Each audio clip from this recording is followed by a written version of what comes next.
Dear students, हम लोग income tax में सैलरी हेड पढ़ रहे हैं। टैक्सेबल सैलरी ज्ञात करने के लिए अनुलाभ, ये भी सैलरी का एक पार्ट है। आज इन्हीं के बारे में पढ़ेंगे हम।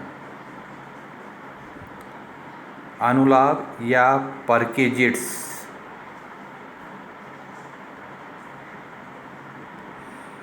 परकेजिट्स या अनुलाभ क्रय कर्मचारी को अपने नियोक्ता से प्राप्त विभिन्न प्रकार की सुविधाएं, इन सुविधाओं का मूल्य अनुलाभ कहलाता है। जैसे एक एम्प्लॉयर अपने एम्प्लॉय को रहने की मकान की सुविधा देता है, तो यह अनुलाभ माना जाएगा। इसी तरह वह अपने कर्मचारी के क्लब के बिलों का भुगतान करता है, अनुलाभ माना जाएगा। उसकी जीवन बीमा पॉलिसी की प्रीमियम का भुगतान करता है, इसे अनुलाभ माना जाएगा। कर्मचारी के किसी दायित्व का भुगतान एम्प्लॉयर करता है, तो यह अनुलाभ माना जाएगा। यानी एम्प्लॉयर द्वारा एम्प्लॉय को जो सुविधाएं प्राप्त हो रही हैं, जब एम्प्लॉय अपनी सैलरी हेड में आय की गणना करेगा तो इन अनुलाभों को भी सम्मिलित करेगा। ये सुविधाएं कर्मचारी को अनुबंध के अधीन मिल सकती हैं अथवा नियोक्ता स्वेच्छा से भी यह सेवाएं उसको दे सकता है। इन सुविधाओं का जो नकद में मिल रही हैं उनका मूल्य हमको पता है। जो किसी वस्तु के रूप में मिल रही हैं तो उनका मुद्रा के रूप में मापन किया जाएगा और उसी के अनुसार वह सैलरी में सम्मिलित होगा। यहाँ पर हम अध्ययन की दृष्टि से अनुलाभों को 3 श्रेणियों में विभाजित करेंगे। पहला, वे अनुलाभ जो सभी कर्मचारियों के लिए कर योग्य हैं। दूसरा, वे अनुलाभ जो केवल विशिष्ट कर्मचारियों के लिए कर योग्य हैं। और तीसरा, वे अनुलाभ जो सभी कर्मचारियों के लिए कर मुक्त है, यानी उन पर टैक्स नहीं देना, सैलरी में सम्मिलित नहीं करेंगे। सबसे पहले हम पढ़ते हैं वे अनुलाभ जो सभी कर्मचारियों के लिए कर योग्य हैं। इनमें किराए की जो सुविधाएं मिल रही है, किराए के मकान में रहने की जो सुविधा मिल रही है, उसको सबसे पहले सम्मिलित करते हैं। नियोक्ता द्वारा अपने कर्मचारी को किराए से मुक्त मकान की सुविधा 2 प्रकार से दी जा सकती है, एक फर्निश्ड हाउस, एक अनफर्निश्ड हाउस। इन सुविधाओं का मूल्यांकन हम इनकम टैक्स में रूल्स दिए हुए हैं उनके अनुसार करेंगे, जिसको हम आगे पढ़ने वाले हैं। और इनका मूल्य सैलरी में सम्मिलित किया जाएगा। इसी तरह यदि नियोक्ता अपने कर्मचारियों को होटल में रहने की सुविधा उपलब्ध कराता है, तो नियमानुसार, आयकर के नियमानुसार जो सुविधाओं का मूल्य होगा वह सैलरी हेड में सम्मिलित किया जाएगा। ये सभी कर्मचारियों के लिए कर योग्य है।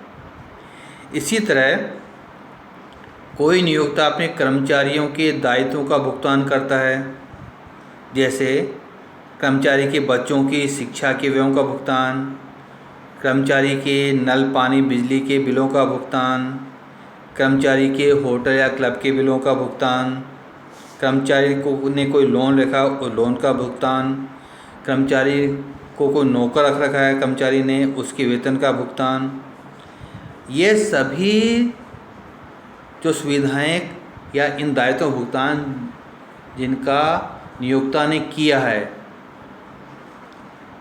उनका मूल्य कर्मचारी अपने सैलरी की गणना करते समय सम्मिलित करेगा।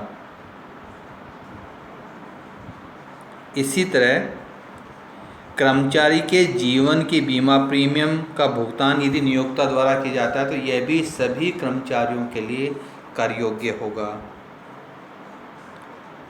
यदि सुपर एन्युएशन फंड में एम्प्लॉयर को कंट्रीब्यूशन देता है तो वह 1,50,000 रुपये तक तो सैलरी में सम्मिलित नहीं करना है। इसके आगे की राशि यानी शेष राशि यह कर्मचारी के सैलरी में सम्मिलित होगी। अर्थात यदि 2 लाख रुपए सुपर एन्युएशन फंड में एम्प्लॉयर ने भुगतान किया है तो 50,000 रुपये यह सैलरी हेड में सम्मिलित किए जाएंगे। ये अनुलाभ सभी कर्मचारियों के लिए कर योग्य होंगे। अब हम पढ़ने वाले हैं कि वे अनुलाभ जो केवल विशिष्ट कर्मचारियों के लिए कर योग्य होंगे। विशिष्ट कर्मचारी से मतलब क्या हमारा? ऐसा कर्मचारी जो 3 शर्तों में से कोई एक शर्त पूरी करता है वह विशिष्ट कर्मचारी कहलाता है। वो 3 शर्तें कौन कौन सी हैं? पहली शर्त है वह कंपनी का संचालक है। दूसरी शर्त है उसका नियोक्ता कंपनी में सार्वजनिक हित है, अर्थात नियोक्ता कंपनी में कम से कम 20% मताधिकार वाले अंश उसके पास हैं। और तीसरा, गत वर्ष की मौद्रिक कर योग्य आय की राशि 50,000 रुपये से अधिक है तो वह विशिष्ट कर्मचारी माना जाएगा। अब जो हम सुविधाएं पढ़ने वाले हैं वह विशिष्ट कर्मचारी के लिए ही कर योग्य होंगी, बाकी कर्मचारियों के लिए कर योग्य नहीं होंगी। जैसे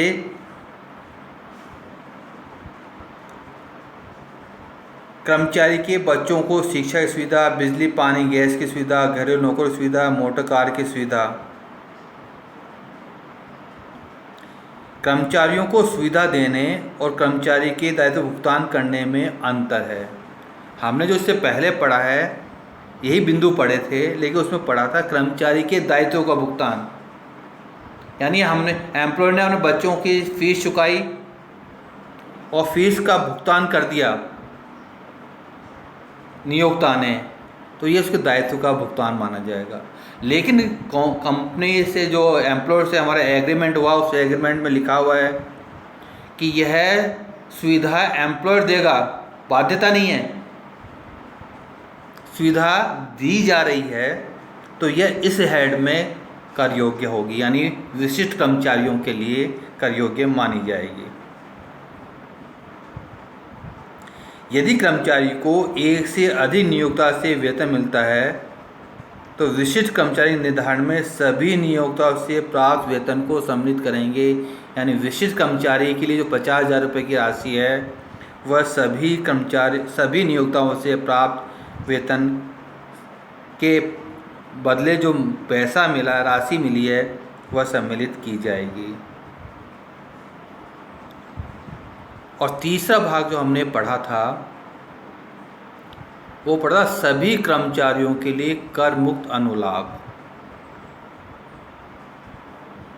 यानी कुछ अनुलाभ ऐसे होंगे जो किसी भी कर्मचारी के लिए उसके वेतन में सम्मिलित नहीं किए जाएंगे। इसके बारे में हम विस्तार से पढ़ने वाले हैं।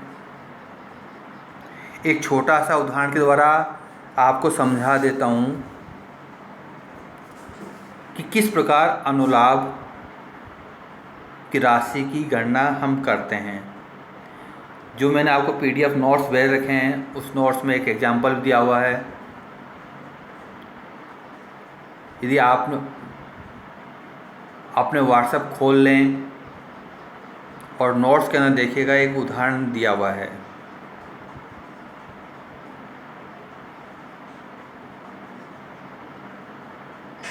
कि एक कर्मचारी 2 कंपनियों में काम करता है, उसे निम्न सुविधाएं मिलती हैं।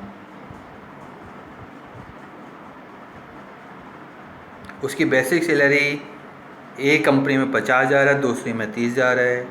डीए 6,000 है और 4,000 है। एजुकेशन अलाउंस एक कंपनी में 0 है, दूसरी में 3,000 है। Reimbursement of bill light and gas एक कंपनी में 2,000 है और दूसरी कंपनी में नहीं है। मेडिकल अलाउंस एक कंपनी में है, दूसरी में नहीं है। रिएम्बर्समेंट ऑफ मेडिकल बिल 4,700 रुपये एक कंपनी में, दूसरी में नहीं है।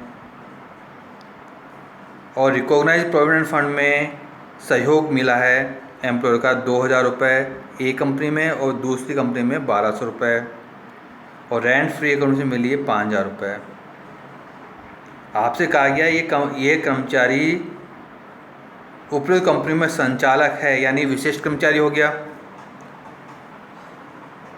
और यदि संचालक नहीं है, यदि प्रश्न में लिखा जाए ये कर्मचारी संचालक नहीं है, न कोई सार्वजनिक हित रखता है, तो क्या इसे विशिष्ट कर्मचारी मानेंगे?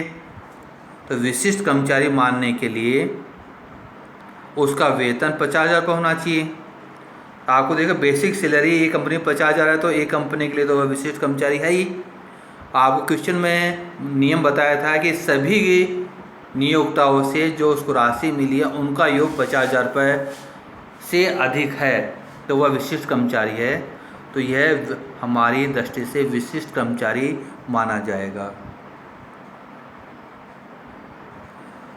ठीक है। अब अलाउंस का, इसका टैक्सेबल अलाउंस कैसे मानेंगे? तो आपको पता है कि जब गणना करेंगे तो बेसिक सैलरी तो उसको मिली है 50,000 और 30,000 80,000 रुपये मिलेंगे। डीए 6 और 4 10,000 मिलेंगे। एजुकेशन अलाउंस मिला 3,000 रुपये। आपको पहले मैंने एक नियम बताया था कि 2 बच्चों तक 100 रुपये प्रति माह यह एग्जम्प्टेड होता है। 2 बच्चे 100 रुपये प्रति माह के हिसाब से 200 रुपये प्रति माह, 12 महीने के हिसाब से 2,400। तो 3,000 रुपये में से 2,400 कर मुक्त राशि घटा दीजिएगा, शेष 600 रुपये ये कर योग्य होंगे। रिएम्बर्समेंट बिल ये उसके लिए टैक्सेबल है। मेडिकल अलाउंसेज ये टैक्सेबल है। मेडिकल रिएम्बर्समेंट ये टैक्सेबल है। इनकी राशि क्रमशः दी हुई है 2,400, दोनों कंपनियों को मिलाकर 2,000 और 4,700। और रिकॉग्नाइज्ड प्रोविडेंट फंड कंट्री में, रिकॉग्नाइज्ड प्रोविडेंट फंड में कंट्रीब्यूशन ये नहीं सम्मिलित किया जाएगा। रेंट फ्री अकोमोडेशन में इसमें भी कोई राशि नहीं आएगी।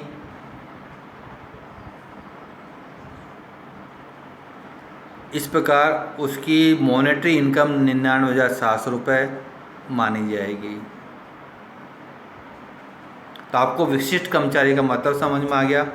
यही समझाने का मेरा उद्देश्य था। कल हम अनुलाभों का मूल्यांकन कैसे करेंगे इनके बारे में अध्ययन करेंगे। Thank you.